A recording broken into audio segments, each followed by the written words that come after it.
Hey guys, it's me Hamzain, you are watching H T Reacts. Welcome back to the channel. कैसे हैं आप सब? ठीक ठाक हैं? It's me Hamzain, you are watching H T reacts.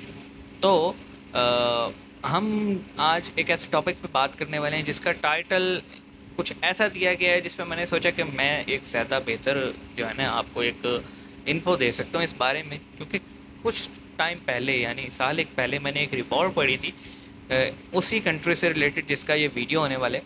और तब मुझे अंदाज़ा हो गया था, क्योंकि देखें कहीं भी आप किसी जगह पे भी घुटन का माहौल रखेंगे ना, तो फिर लोग उस चीज़ को छोड़ देते हैं, उससे नफ़रत करने लगते हैं। और ईरान की यूथ का आज यही हाल है। वीडियो का टाइटल कुछ ऐसे है कि ईरान में 50,000 मस्जिदें बंद, 56 ममालिक परेशान। तो मेरा नहीं ख्याल कि ईरान में कुछ होने से कोई और मुल्क टेंशन लेते हैं। बहुत सारे ममालिक में तो पता भी नहीं होगा ईरान में क्या हो रहा है, क्योंकि स्टेट कंट्रोल मीडिया तो ख़बरें आती नहीं है बाहर। और रिपोर्ट मैंने ये पढ़ी थी कि ईरान में एक पब्लिक सर्वे किया गया ऑनलाइन, और लोगों की इस शर्त पे लोगों ने आंसर किया कि उनकी जो आइडेंटिटी है वो एनोनिमस रखी जाएगी। ये एक सोशल मीडिया बेस्ड सर्वे था। तो उसमें ये आया कि 70% ऑफ द यूथ जो है वो अपने आप को जो है ना क्या कहते हैं उसको, एथिस्ट एथिस्ट आइडेंटिफाई करती है। वो किसी भी मज़हब पे यकीन नहीं कर सकते। 75% या 70% के करीब लोग थे, ऐसे थे, यानी नौजवान। आपको पता है कल को यही नौजवान बूढ़े होंगे, इन्हीं के बच्चे होंगे, तो इट मीन आप एक प्रोजेक्शन देख सकते हैं कि ईरान, जो कि कहा जाता है दुनिया की सबसे बड़ी शिया कंट्री है, और वहाँ पे जब से खुमैनी साहब आए हैं, जो अजीब अजीब तरह के रूल्स हैं वुमेन के अगेंस्ट, इवन के मैन के अगेंस्ट भी, तो ये तो होना ही था। तो वीडियो देख लेते हैं, फिर मज़ीद बातें करेंगे। 3 2 1 एंड शांतिप्रिय मजहब अब पूरे विश्व में बेनकाब हो चुका है। लगातार इसके अनुयायी घटते जा रहे हैं।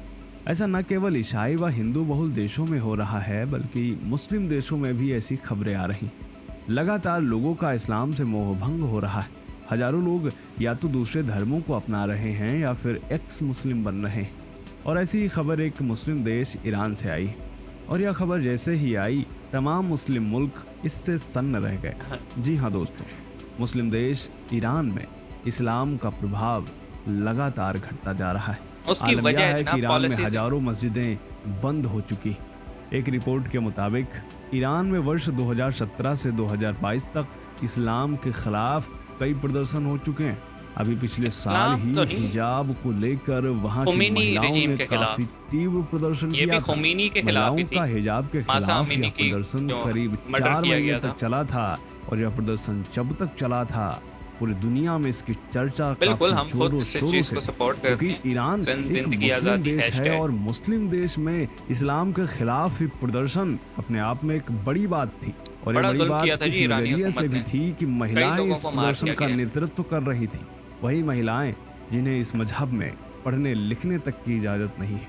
महर मज़हब समाचार में नहीं जी, एजेंसी के मुताबिक इस प्रदर्शन में मज़हब 300 से का अधिक लेना लोग देना नहीं मारे है। गए थे, और 18,000 ये से अधिक सारी लोग यकी हिरासत में तालिबान और लिए गए ये थे। खुमैनी जैसे लोगों ईरान की में है। हुआ यह आंदोलन इस्लाम के खिलाफ सबसे बड़ा आंदोलन था, जिसने पूरी दुनिया का ध्यान अपनी तरफ खींचा। और हाल ही में ईरान के सबसे प्रमुख मौलाना ने यह बात कही है कि मुल्क की 75,000 में से 50,000 मस्जिदें बंद हो चुकी। लोगों का जी हाँ इंटरेस्ट दोस्तों, नहीं रहा ना अब। ईरान में लोग तेजी से इस्लाम छोड़ रहे हैं, और ये सब तब हो रहा है जब ईरान एक इस्लामी मुल्क है। यहाँ ध्यान देने वाली बात, सर, ईरान इस्लामी मुल्क नहीं। ईरान की अगर आप लोगों की ये फ़िलासफ़ी समझे ना, तो खुमैनी के इनकलाब से पहले पहले ईरान एक बड़ा प्रोग्रेसिव मुल्क था।